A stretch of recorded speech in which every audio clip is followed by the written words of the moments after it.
శ్రీరామచంద్రుడు కోటి భక్తుల మదిలో కోదండ రాముడు పరమ పావన రాముడు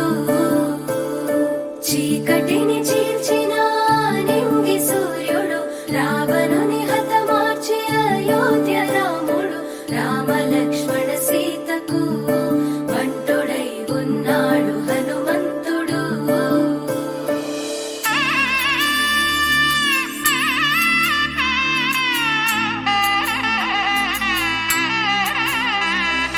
మూడు ముళ్ళ బంధము జరిగెను శుభలగ్నము సీతారాముడు ఒకటయ్యను ఈ దినము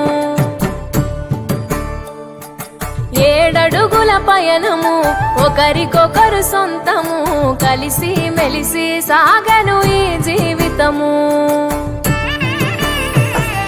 శతం